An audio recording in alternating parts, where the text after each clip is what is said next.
Welcome back, I'm Multeyemeteor and we are playing some more Magic 2013. This time it's not gonna be called Modded for Greatness because I'm gonna show you a few things. First of all, this is a repeat of one of the matches I had, or actually I'm just gonna show you the Splinter Twin deck, and I'm gonna play against a deck you haven't seen, so you get something new. I caught a lot of flack. Apparently people forgot to get the message that I play these decks for the first time and that I'm not really in it for great gameplay, and plus I'm probably not the best player around, so if you want to give me shit for misplaying and so on these kinds of videos, go ahead, but it's gonna be met with arrogance. Sorry to say that, but I really don't give a shit if you think it's good gameplay or not. I'm showing you these decks because that's what people want to see. So now that I've got the pissy side out of the way, I'm going to show you first of all the infinite combo thing. I hope, at least, unless the game screws me over or something like that. But then I have a few more things on the agenda, and one thing is that I'm going to give you guys a warning.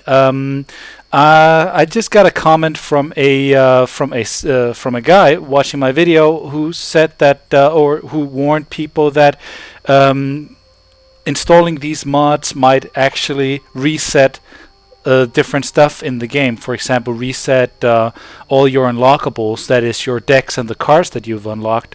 And by mistake I opened the regular game, and it turned out that same thing has happened to me. So that kind of sucks, and I kind of thought to myself, well, do I really want to go through the process of unlocking everything?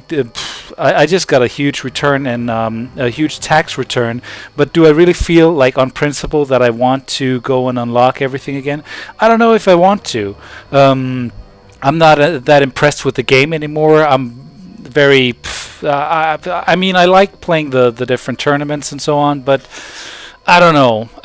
This is something I have to think through, and please bear with me because I've had a bit of a weird day, so my attitude and my mood is a little, might be a little bit off.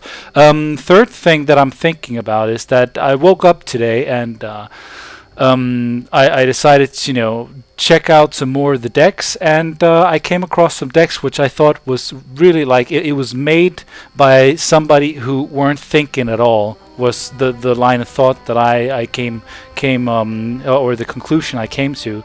And I'm very sorry because I have all the respect in the world for the modders, and I think they're doing a hell of a job, but I also think that sometimes these decks are made without any attention or any care about what they do, what these individual decks do for the general balance of the game.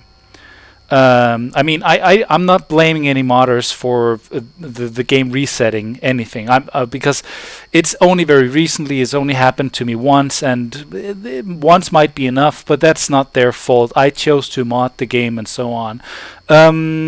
But I do think that it's a huge problem with the individual deck design. And in the end of the video, I'm going to show you some situations, and I'm going to appeal to you as the viewers to kind of see my side of it, and also going to appeal to the modders to try to do better. And I'm going to explain what I mean by that, not by being arrogant and claiming that I have all the answers, but I'm going to make a few points that I hope that you guys can will agree with, and hope that we can work together with our different resources. Mine as a content producer, you guys as viewers and people who have opinion and who also have experience with not only Duels of the Planeswalkers but also Magic the Gathering, and have your own opinions and so on. And then thirdly, to the modders who have expertise when it comes to making these decks. So yeah, but let's first dive into Splinter Twin and see if we can get some better results, some that will make you guys stop yelling at me. What the hell. All right, Sulfur Fall. So I'm playing against something which, oh yeah, here we go. That's actually part of my point here for the second part of the video. Let's hope. Okay, all right. So he's up to 3 mana here. I wasn't even trying to make this point already, but I should have known, since I've already tried playing the 4th or 5th Izzet deck that we have available now. I think maybe even the 6th Izzet deck. I think the 3rd Izzet deck from the modders, 3rd or 4th. Ancestral Recall. Oh yeah, I think I recall this deck. It's completely ridiculous. Gutter Snipe on turn 2, no less. After having casted Ancestral Recall. A banned card, by the way. Not a banned B-A-N-T, but a banned B-A-N-N-E-D card. This, of course, is a banned card, and there's 2 of them. Steam Vents is cool. I have a I like Sulfur Falls. I like these kind of conditional dual lands, but I think when I saw the original dual lands like Badlands and Scrublands and Tropical Island and Volcanic Island and Taiga and whatever, all Electrolyze, cool. I'm probably gonna get my ass handed to me, and I'll have to redo this video. Yeah, here we go, Volcanic Island. Now, you already have the Steam Vents, and you already have the Sulfur Falls, but you also need the Volcanic Island, seriously? And you also need the Mox Ruby, seriously? He's on land drop 5 now with a Gutter Snipe, and he sapped away my creature and so on, way before I can establish anything. Simply because, you know... Oh, maybe I should have cast these the other way around. Volcanic Fallout. I don't know. I think I may need Little Van. For fuck's sake. Oh, maybe this will do it. Yep, maybe this will do it. Let's get this done, done, done. Yeah. Okay, good enough, I guess.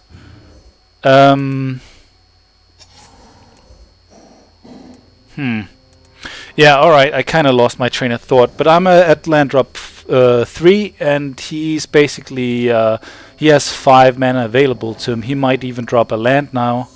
Nope. But he will be able to Flames of the Bloodhand me. Fortunately, I'm about to drop my infinite combo very soon, so that's at least pretty fortunate for me. Let's just get an island.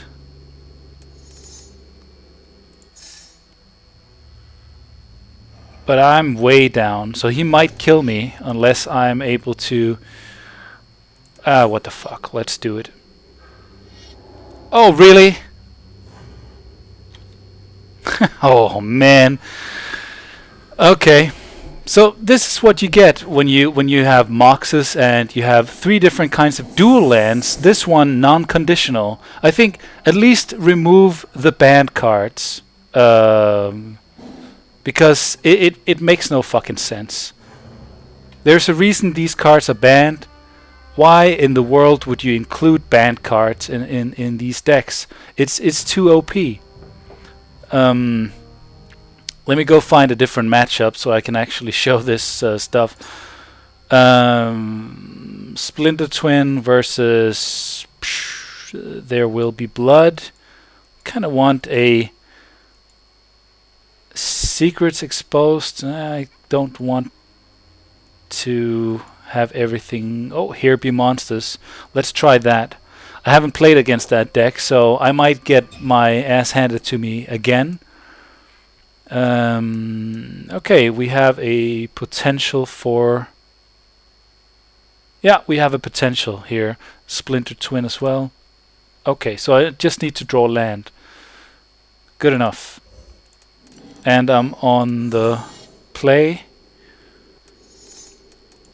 So I'm sorry if this video has a bit of a negative tone to it, but it's just I had the weirdest day, and I just thought to myself, what the hell? Like especially about these modded decks, because it's what I've been posting for the past for a long time now, or a few weeks now. It's the only Magic content I've been posting, and I've been pretty enthused about it. And then I kind of got all the new decks, and kind of got a feeling that, you know, when you're not playing with yourself, that sounds wrong, I know. When you're not playing against the AI, and you're just and you're playing against other people, you kind of get a sense of how overpowered some of the decks are. And for example, this deck I was quote unquote yelled at for.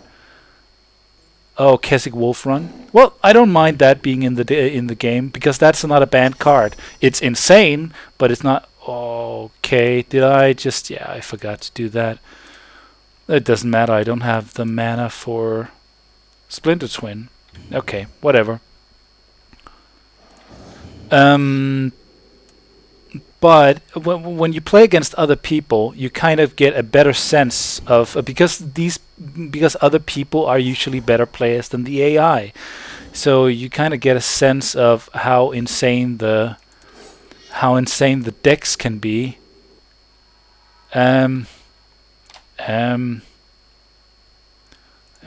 Tap this, I guess. I just need to draw a mountain. That's another mountain. That is not a mountain. Damn you. Alright.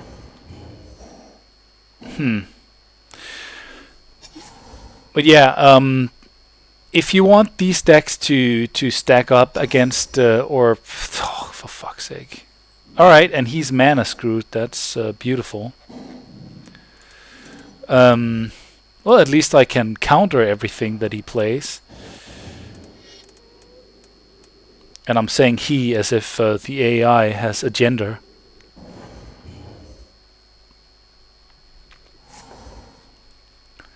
Dun dun dun dun dun dun dun dun dun dun dun. Nope, no land for you. Hope you have another one. Really?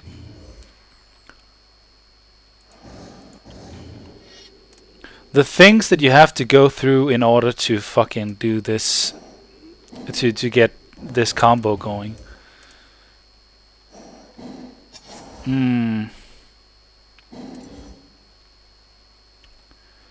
Well, he got his land. That asshole. What is this? Flying defender. I'm saying no to that. Wait. Maybe I could just kill it. Let's just do this. Don't want him to have any creatures now that he has Keswick Wolf Run. And 2 of them, even. Oh, that's actually not bad.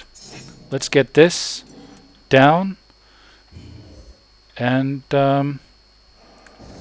yeah.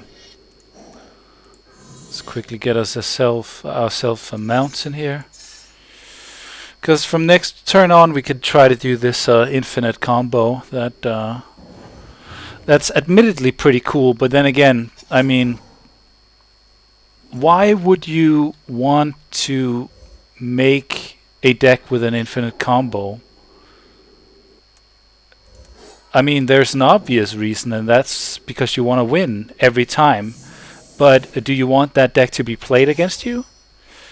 Oh, great! Another Splinter Twin. Anyways, let's try this.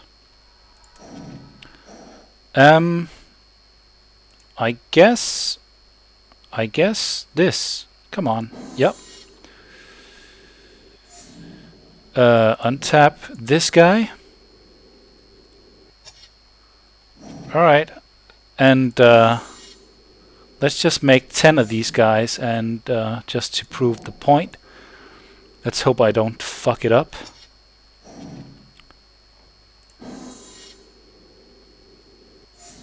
Okie doke.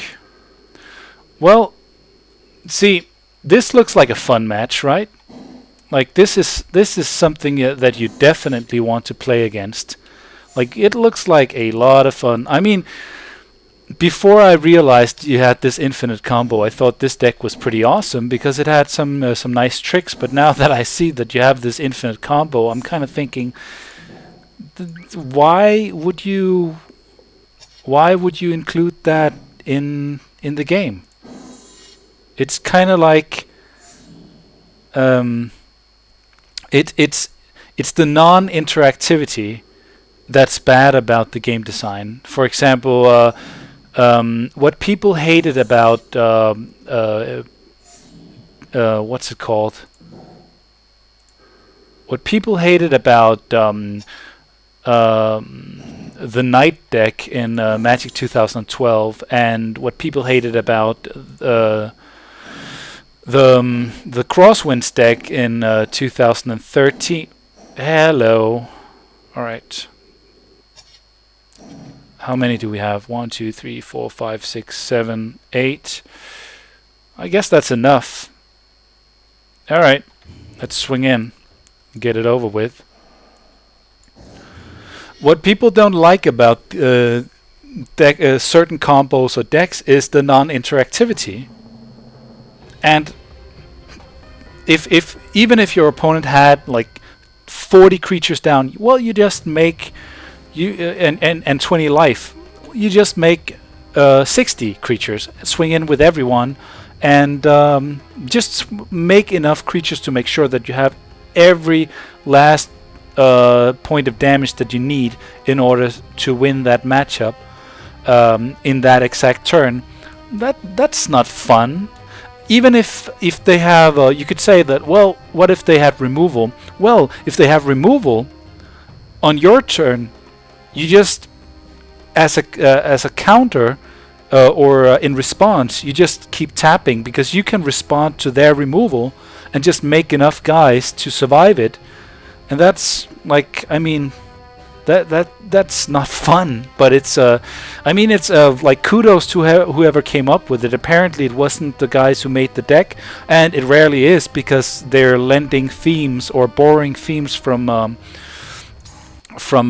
real Magic or whatever you want to call it, from paper Magic, and fine, that's perfectly fine. I saw there was a sliver deck as well, and there's going to be a sliver deck in Magic 2014 as well. So yeah, I mean, why not use the most ridiculous combos, because it's game breaking, and that's I think that's the reason why that is kind of the reason why people hate Duels of the Planeswalkers, is that you're stuck with certain decks that if not balanced, they're going to break the game, or they're going to make it much less enjoyable for you to play, because a lot of the people are just going to play. For example, in the beginning it was all goblins, because goblins was the best deck. Then now there's a lot of peacekeepers. You see a lot of mana mastery. You see there was a point in time where people played a lot of dream puppets, and suddenly Dream Puppets were not that, like, well, it was a good deck. It still is a good deck. People give it a lot less credit than it deserves, because it is actually a good deck, but it's also very non-interactively. There's no way. I think there's maybe one deck, or I'm not even sure that there's one deck with a single card that can shuffle your graveyard into your library. If you had at least a couple of those cards, or one that you could put in as a sideboard option in every deck, just one card, then you'd at least had the possibility of drawing that card and screwing up his game plans, because you have that doing 20 points of damage to your opponent is a game plan. Milling him for all he's got is a game plan. And doing 20 points of damage, you have plenty of options to obstruct his game plan. But you don't have any options to obstruct his milling game plan. You can only retaliate by trying to kill him before he mills you, and it's kind of ridiculous to have a game format where you don't have any kind of answers. I don't know. I think that's a bit ridiculous. I haven't played Heart of Worlds. I'm thinking it might be a deck from Magic 2009. But this deck that I'm about to play is this is the reason that I sat down and thought I really have to make this video. Look at this. This is completely ridiculous. This is my starting hand here. Unblockable vampires sound pretty ridiculous to begin with, but and in a good way to some effect. But I mean, steam vents are cool. It has a condition. If you want to play with it on the first turn you play it, you have to pay 2 life. That's the shock land effect, and it works. It's great. Because it's only 2 life, and then you have a dual land, but it still is a condition that's worth thinking about. Sulfur lands enters tapped unless you control an island or a mountain.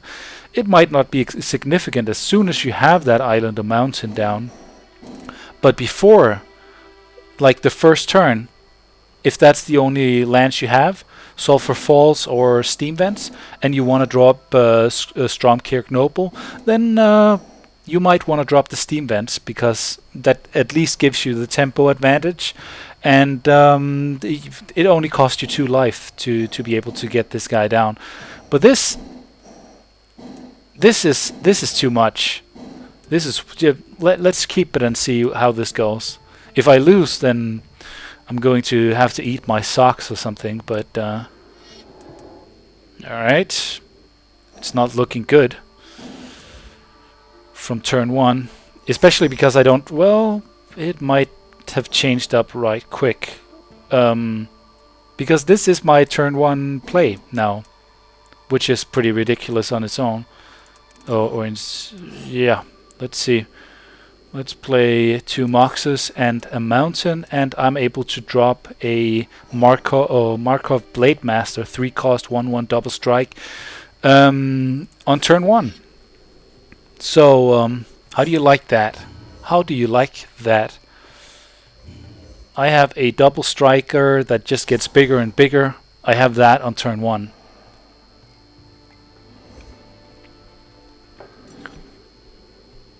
The thing that I want you to think about is, wow, okay. The thing that I want you to think about here is,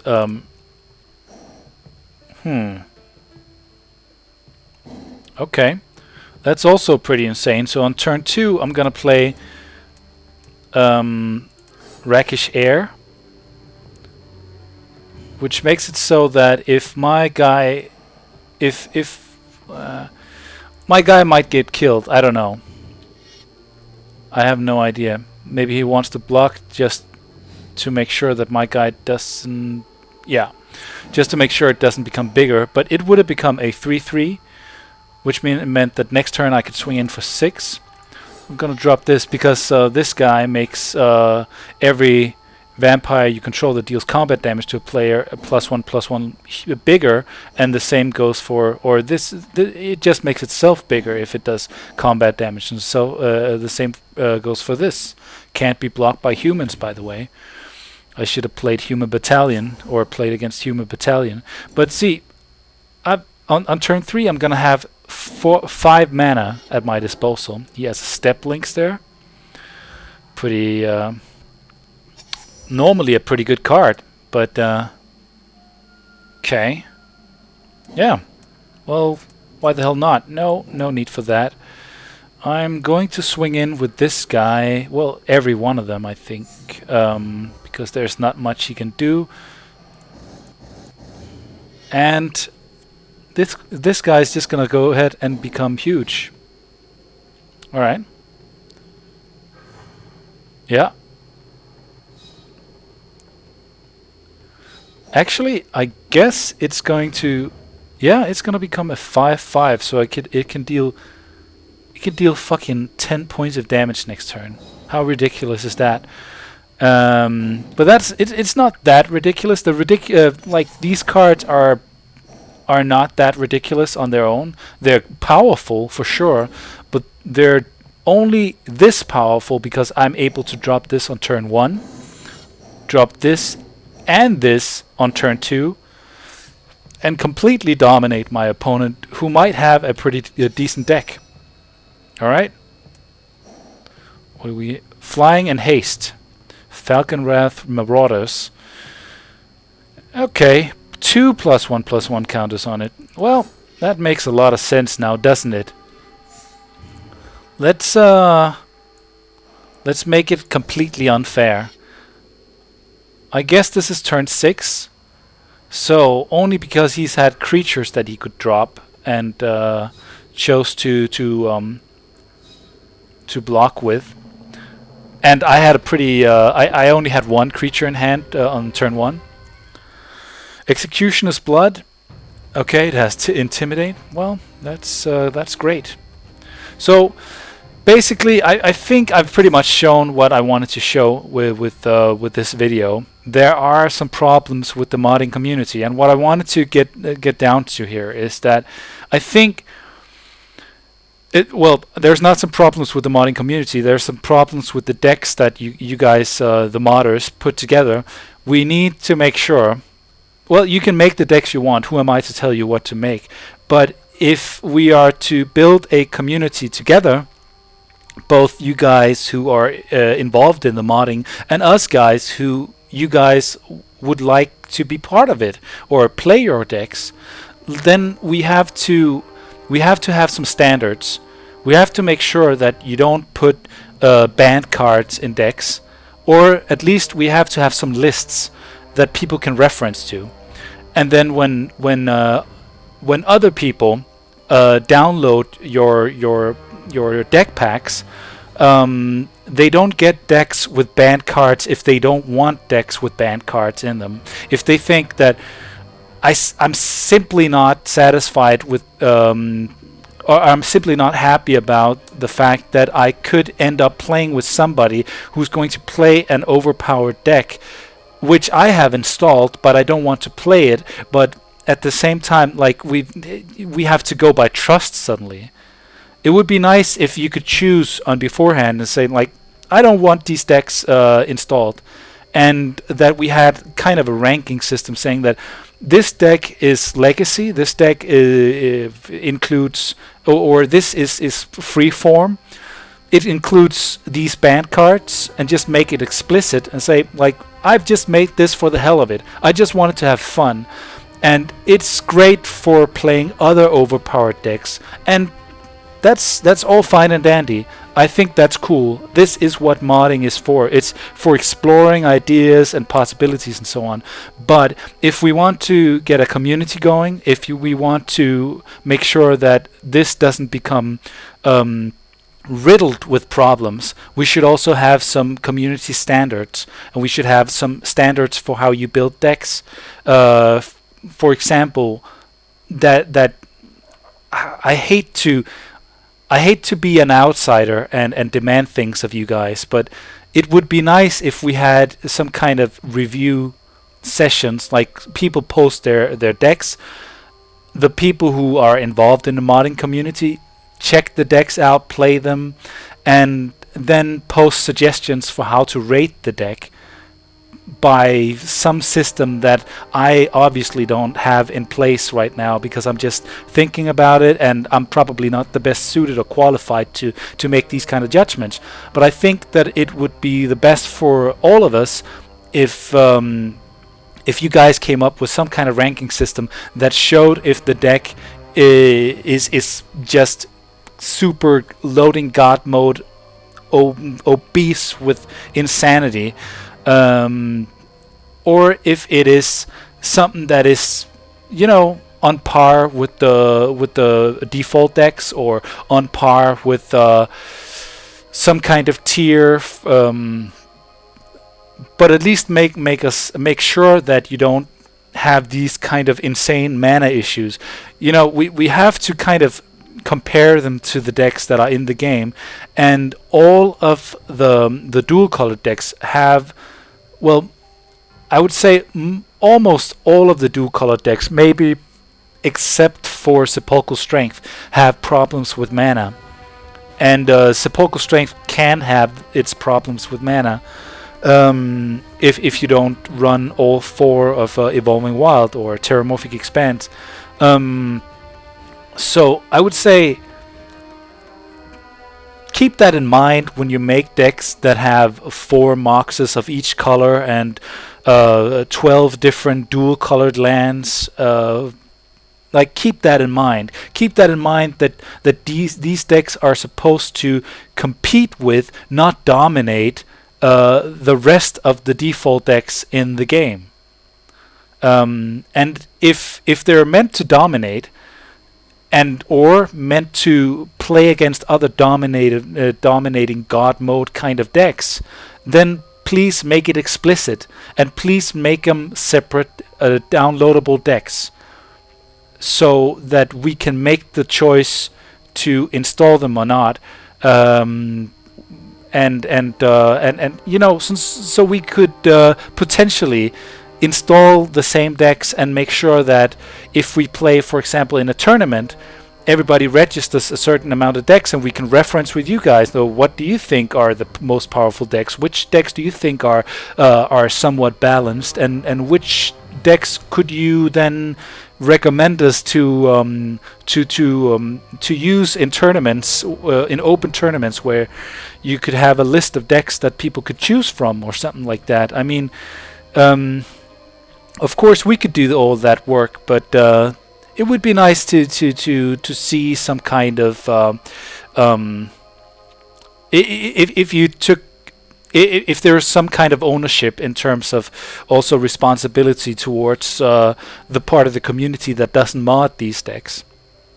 This is enough of me coming with I'm not gonna mention this a lot, and I'm not gonna whack my finger anymore. I'm not gonna be telling you guys what to do. I hope you view this as not a completely visceral response, but a rational response that's made on account of my observations, and not just because I had a bit of a wonky day. Anyways, thanks for watching. I'm multeyemeteor as always, and I hope you guys have at least enjoyed the discussion part of this and gotten something out of it, and also have your own opinions, because I would really like for this to take off. I think it's such a valuable resource for us Magic or Duels of the Planeswalkers players, that we have these guys, the modding community, who makes a lot of these decks, and I think we have to be in many ways very thankful that people are not only making these things, but also feel like sharing it, and are very, very open to suggestions, are very, very open to helping us making sure that the installs or everything is installed correctly and working correctly, and making the correct adjustments when we find mistakes and so on, or errors in the program and so on. I think that's so huge. That is something we don't get from that is something we don't get from a money machine. And I'm not saying that Stainless Games and Wizards are only money machines, but they are money machines.